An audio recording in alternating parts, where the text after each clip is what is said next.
लालू प्रसाद जी ने जो कुछ भी कहा है वो उसको आप बहुत सामान्य ढंग से नहीं ले सकते। लालू प्रसाद जी के पास लंबा राजनीतिक और प्रशासनिक अनुभव है। ये बहुत सोची समझी रणनीति के तहत जो है ये बात कही गई है। कुछ लोग तो ये भी कह रहे हैं कि भाई इस पूरे खेल में कहीं न कहीं पर्दे के पीछे नीतीश कुमार खुद भी शामिल है। नीतीश कुमार और लालू प्रसाद के बीच जो है बड़े भाई छोटे भाई वाला आत्मीय संबंध आज भी है। बीजेपी को ये बेहतर पता है कि छोटका भाई जब बड़का भाई के पास जाता है तो बीजेपी की तबीयत कितनी खराब हो जाती है। तो नीतीश कुमार संकेत दे रहे हैं बीजेपी को कि आप अपनी हद में रहें। चिराग पासवान को भाजपा आज की तारीख में जितने हल्के में ले रही है कि मैं जैसा कहूंगा वैसा वो करेंगे, तो अब चिराग पासवान की महत्वाकांक्षा जग गई। चिराग पासवान की नजर बिहार के मुख्यमंत्री की कुर्सी पर है। चिराग पासवान जो है नौजवान है, उनका तकरीबन 6% वोट पर अधिकार है। तो मान लीजिए बीजेपी अगर उनको आगे कर दी तो फिर बीजेपी के लिए वो मुसीबत हो सकते हैं। एनडीए के जितने घटक दल हैं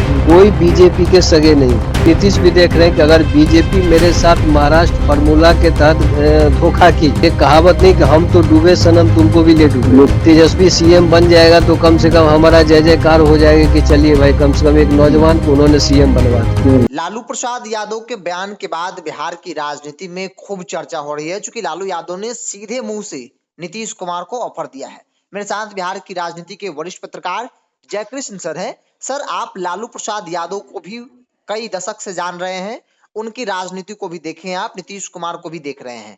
लालू यादव के इस बयान को आप किस दृष्टिकोण से देखते हैं? देखिए ये पूरा जो परिदृश्य है, लालू प्रसाद जी ने जो कुछ भी कहा है वो उसको आप बहुत सामान्य ढंग से नहीं ले सकते, क्योंकि लालू प्रसाद जी के पास लंबा राजनीतिक और प्रशासनिक अनुभव है। और ये जोड़ तोड़ की और सत्ता की जो राजनीति होती है उसमें उनका धोबिया पाठ जो है उसका मुकाबला किसी के पास नहीं। तो अभी वो जो कुछ भी कहे हैं, भले तेजस्वी यादव जी कह रहे हैं कि नहीं उन्होंने मीडिया को ठंडा करने के लिए कहा ताकि ये एपिसोड बंद हो जाए, लेकिन ऐसा कुछ नहीं है। ये बहुत सोची समझी रणनीति के तहत जो है ये बात कही गई है और इसका जो है आगामी बिहार विधानसभा चुनाव से गहरा ताल्लुक है। और ये उन्होंने जो कुछ भी कहा वो नीतीश कुमार के राजनीतिक सेहत के लिए फायदेमंद है। इसलिए कुछ लोग तो ये भी कह रहे हैं कि भाई इस पूरे खेल में कहीं न कहीं पर्दे के पीछे नीतीश कुमार खुद भी शामिल है। क्योंकि भले राजनीतिक तौर पर दोनों दो ध्रुव पर बैठे हों, लेकिन नीतीश कुमार और लालू प्रसाद के बीच जो है बड़े भाई छोटे भाई वाला आत्मीय संबंध आज भी है और दोनों एक दूसरे का सम्मान और सहयोग का वो भाव रखते हैं। तो ये सारा चीज जो है इसमें एक चीज तो बहुत क्लियर है कि लालू प्रसाद जी अगर ऐसा बोले हैं तो ये हो गया कि एक सॉफ्ट कॉर्नर है नीतीश कुमार के लिए कि जब भी आप एनडीए में भाजपा की वजह से या किसी और घटक दल की वजह से असहज महसूस करें तो आप मेरी ओर आ जाएं। पहली बात। दूसरी बात है नीतीश कुमार के लिए ये बयान इसलिए सूट करता है कि वो इसके जरिए बीजेपी को थ्रेट कर रहे हैं कि अगर आप हमको मेरे मिजाज के हिसाब से काम नहीं करने दीजिएगा और जो सीट शेयरिंग और बाकी मुद्दों पर जो सहमति की स्थिति बनती है उसमें अगर मेरी नहीं चली, मेरा अपर हैंड नहीं हुआ, तो मेरे पास जो है बड़का भैया का गेट का दरवाजा खुला हुआ है, मैं चला जाऊंगा। और बीजेपी को ये बेहतर पता है कि छोटका भाई जब बड़का भाई के पास जाता है तो बीजेपी की तबीयत कितनी खराब हो जाती है।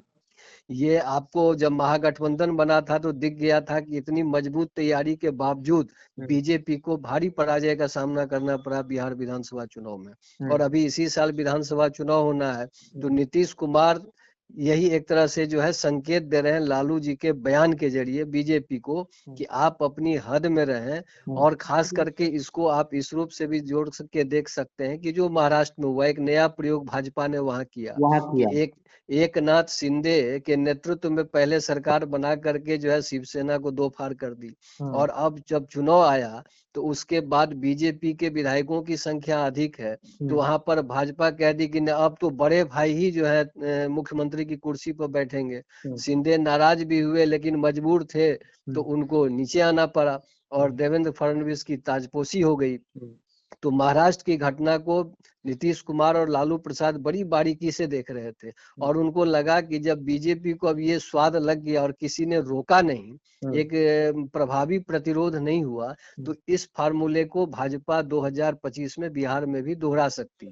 और इस आशंका को उस वक्त बल मिला जब एक टीवी के कार्यक्रम में अमित शाह जी ने बिहार में नेतृत्व के सवाल पर अस्पष्ट बातें कह दी, जबकि शुरू से बीजेपी और एनडीए में शामिल तमाम घटक दल ये कहते रहे कि एनडीए के नेता बिहार में नीतीश जी हैं, नीतीश जी के नेतृत्व में हम लोग विधानसभा चुनाव लड़ेंगे, नीतीश जी मुख्यमंत्री बनेंगे।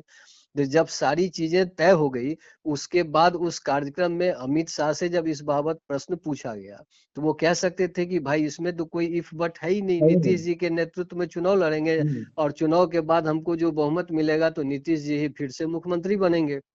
लेकिन उस समय में तो उन्होंने कह दिया कि भाई एनडीए में जो घटक दल है सबकी अपनी अपनी संसदीय बोर्ड है, उसमें विचार विमर्श किया जाएगा, उसके बाद तय किया जाएगा। यानी उन्होंने एक पेच सामने रख दिया कि पार्लियामेंट्री बोर्ड तय करेगी। तो भाई पार्लियामेंट्री बोर्ड कैसे, वो तो पार्लियामेंट्री बोर्ड अपने दल के नेता का चयन करती है, लेकिन जब गठबंधन के नेता के चयन की बात आती है तो सभी घटक दल मिल करके एक नेता को चुनते हैं। और आज की तारीख में जब आप नीतीश के नेतृत्व में चुनाव में जाइएगा तो चुनाव में अगर बहुमत मिल गया तो फिर नेतृत्व पर पुनर्विचार की स्थिति क्यों आएगी? इसका मतलब है कि कहीं ना कहीं महाराष्ट्र वाला जो फार्मूला है वो बीजेपी के दिमाग में सेट है और बीजेपी को लगता है कि रोकना चाहेंगे, जैसे कि चर्चा यहाँ पे ये होने लगी अमित शाह के बयान के बाद कि भाई भाजपा महाराष्ट्र दोहरा सकती है, नीतीश कुमार को साइड कर देगी तब जब भाजपा के पास बहुमत होगा, भाजपा की संख्या बल अधिक होगी, चिराग को फायदा हो सकता है।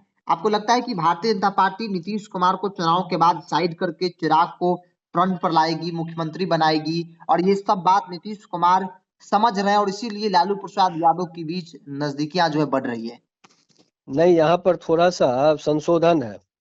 चूंकि आपने चिराग पासवान का जिक्र किया तो हम आपको याद दिलाना चाहेंगे कि एक दौर ऐसा आया कि चिराग पासवान जी के पिताजी उस समय में जीवित थे और लोजपा जो है अविभाजित थी और जो विधानसभा चुनाव का परिणाम आया तो उसमें सरकार बनाने के लिए असली चाबी जो है वो लोजपा के पास थी कि लोजपा जिसको सपोर्ट कर देगी सरकार उसकी बन जाएगी। वहां पर रामविलास पासवान जी के जिद के कारण वो नया अपना एक फार्मूला डाल दिए और उनके जिद के कारण दोबारा विधानसभा चुनाव कराना पड़ा, लेकिन सरकार नहीं बनी और उस चुनाव में फिर लोजपा के सदस्यों की संख्या घट गई। तो मेरा ये ऐसा मतलब मानना है, अनुमान है कि चिराग पासवान को भाजपा आज की तारीख में जितने हल्के में ले रही है कि मैं जैसा कहूंगा वैसा वो करेंगे, तो अब चिराग पासवान की महत्वाकांक्षा जग गई।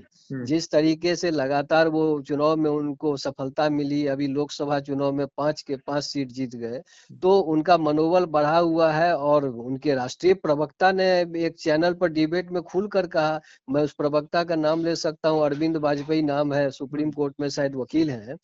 जब उनसे कहा गया कि भाई बिहार में नीतीश जी एनडीए के नेता हैं, तो उन्होंने हंसते हुए कहा कि चाचा का जमाना गया, अब तो भतीजा का जमाना आ गया, अब तो बड़े बुजुर्गों को रिटायर हो जाना चाहिए, नौजवानों को आगे बढ़ाना चाहिए। उन्होंने खुलकर नीतीश कुमार के नेतृत्व को स्वीकार नहीं किया। इसका ये मतलब होता है कि किसी भी पार्टी का प्रवक्ता जब कुछ कहता है तो वो अपनी पार्टी के लाइन पर कहता है, अपने मन से नहीं कहता है, और वो भी राष्ट्रीय प्रवक्ता।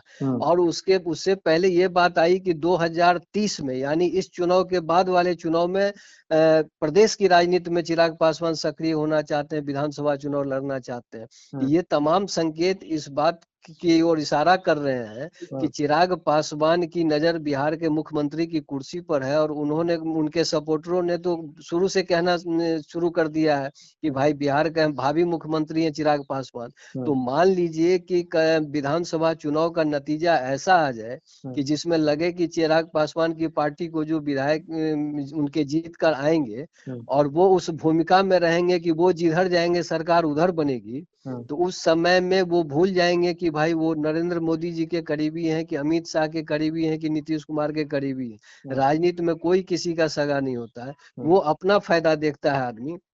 तो वहां पर चिराग पासवान खेल सकते हैं। क्योंकि बिल्कुल वो ब्लाइंड सपोर्ट वाली स्थिति में कोई यहाँ नहीं है। क्योंकि कई बार जो है भ्रम की स्थिति उत्पन्न हुई है कि चिराग जी की तेजस्वी से बात हो रही है, तो चिराग जी की नीतीश कुमार से निकटता हो रही है, तो भाजपा इससे नाराज हो रही है।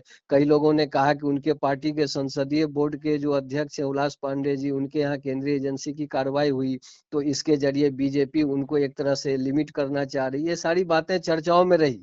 तो कहीं न कहीं ये बात है कि भाई खुद कांग्रेस पार्टी के लोग कह रहे हैं कि भाई चिराग पासवान जी कब तक रहेंगे बीजेपी के साथ, कोई नहीं कह सकता, क्योंकि ये भी मौसम वैज्ञानिक वाली डिग्री लेने की ओर आगे बढ़े हुए हैं। तो इसलिए बीजेपी देख रही है, बीजेपी कभी ये गलती नहीं करेगी कि जिस तरीके से नीतीश कुमार को आगे बढ़ा के या दूल्हा बना के बारात की भूमिका निभाती रही है, तो चिराग पासवान जो है नौजवान है, उनका तकरीबन 6% वोट पर अधिकार है और दूसरे वर्ग के वोटरों पर भी कमोबेश उनका प्रभाव है। तो मान लीजिए बीजेपी अगर उनको आगे कर दी तो फिर बीजेपी के लिए वो मुसीबत हो सकते हैं। तो बीजेपी के विधायकों की संख्या अगर अधिक होगी तो वैसी स्थिति में मान लीजिए जो अभी बीजेपी की सोच बताई जा रही है कि भाई महाराष्ट्र वाला फॉर्मूला वो लागू करेंगे, तो लागू करेंगे कि मुख्यमंत्री मेरा होगा। तो वैसी स्थिति में अगर नीतीश कुमार नाराज हो गए तो वहां दो ही खेल हो सकता है, या तो जदयू विधायक दल में टूट होगी या फिर क्या कहते हैं कि चिराग पासवान की बार्गेन कैपेसिटी बढ़ जाएगी अगर विधायक इनके पास अधिक रहे तो। ये मतलब कुल मिला जुला करके खेल हो सकता है। लेकिन आज की तारीख में एनडीए के जितने घटक दल हैं कोई बीजेपी के सगे नहीं है। सब मौके के इन लोगों का पुराना इतिहास देख लीजिए तो सब अपने अपने फायदे के लिए जो है अल्टा पलटी करते रहे हैं। और आरजेडी का मामला ये है कि आरजेडी जो है वो बहुत तेज खिलाड़ी है। अगर मान लीजिए चुनाव परिणाम ऐसा हुआ कि कुछ घट बढ़ रहा है तो वो नीतीश जी को आग्रह करके अपनी ओर खींच लेगा। और जदयू में जो है मैक्सिमम तो आरजेडी वाले ही हैं। तो कल हो करके हो सकता है जदयू को तोड़ ले या नीतीश जी को साइड लाइन पर बैठा दे। उसको जल्दबाजी इस बात की है कि भाई हर कीमत पर लालू जी अपने बेटे तेजस्वी यादव को मुख्यमंत्री की कुर्सी पर देख लें। इसलिए दोनों तरफ जो है तो मतलब नीतीश भी देख रहे हैं कि अगर बीजेपी मेरे साथ महाराष्ट्र फार्मूला के तहत धोखा की तो मैं तो सीएम नहीं रहूंगा। तो ये कहावत नहीं कि हम तो डूबे सनम तुमको भी ले डूबे। तो वो चाहेंगे कि जब बीजेपी का भी हम भट्ठा बैठा दें, तेजस्वी सीएम बन जाएगा तो कम से कम हमारा जय जयकार हो जाएगा कि चलिए भाई कम से कम एक नौजवान को उन्होंने सीएम बनवा दिया। तो नुकसान कुछ नहीं है। तो कुल मिला के इस एपिसोड में हमको यही सब कहानी दिख रही है जिसमें नफा में बीजेपी कहीं नहीं है, सबसे ज्यादा नुकसान बीजेपी को ही होने वाला है। चलिए, तो भाजपा को बड़ा नुकसान होने वाला है। भारतीय जनता पार्टी चौतरफा घिर चुकी है। बहुत बहुत शुक्रिया सर आपका समय देने के लिए। धन्यवाद।